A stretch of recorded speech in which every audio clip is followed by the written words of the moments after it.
Hey, and welcome to my blood runecrafting guide. So I'm going to put the requirements needed to start making blood runes on screen so you can see what you need. I'm just going to be talking about the tips and tricks I learned along the way of crafting blood runes. Okay, so one major thing that helped a ton while crafting blood runes was using Runelite. It is very helpful and I'd highly recommend using it, especially if you're going to be making blood runes. A trick is to come over here, switch your spell book, go ahead and get the Arcadia spell book.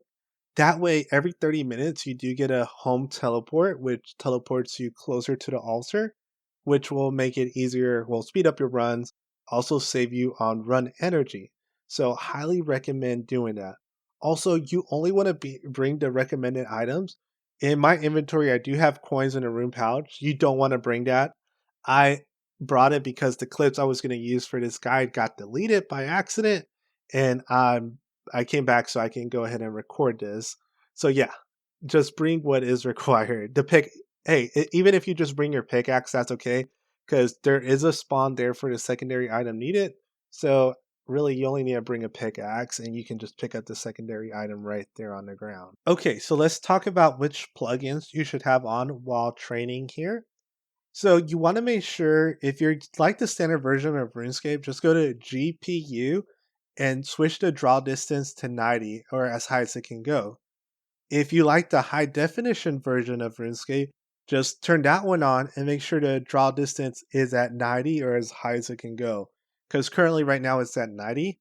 So just make sure that's on. It's up to you. It doesn't really matter which one you use, just one looks better than the other one. Also, if you don't see the high definition, there's the plugin hub where you can search for it and get it downloaded. A camera plugin is also necessary. Well, not necessary. It does make it a little bit easier when clicking over the mountain. So this is what I have as for the settings under it. You can set this up. You can mess with it and make it the way you want to. It's whatever you prefer, really. Another plugin that I use is the ground markers plugin. It's because I know you can see like the green for the agility shortcuts, but like right now up to the north, you can see the yellow square, but you don't see the green outline. That's because I'm too far away, and having that there makes it easier to click from far away. You can change the color to whatever you want, make it wider, smaller. There's a lot of different options. The way to use this is you hold down shift, right click on the square you want, and you can click mark tile, or vice versa. You can click unmarked tile if you wanted to remove a marker that you have there. Idle notification comes in handy on a lot of things on RS, where it tells you if your character's going to log out, if you're low on prayer, hit points. You can customize this the way you want it. These are my settings. There's probably better settings out there. This has just been working out pretty good for me, so I haven't really messed with it. And yeah, they're pretty awesome. Another good one is the anti-drag. This just helps a lot when you're breaking down the essence. I have mine at 20. You can mess with this. There's also options to it only works when you're holding down shift if you want to use that. So it's definitely totally up to you how you prefer. This is just the way I have my plugins and which what helped me while I was making blood runes.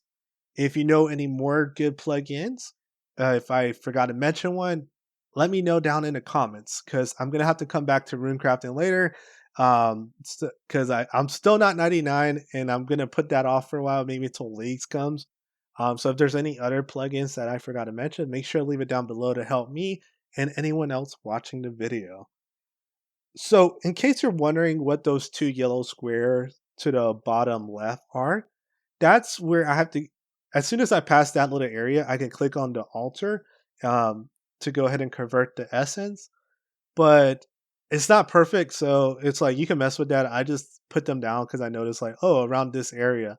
So if you click here, and if you're fast enough, you can click on climb over rock. Just hold it over, and as soon as you convert the essence, just click climb over rock.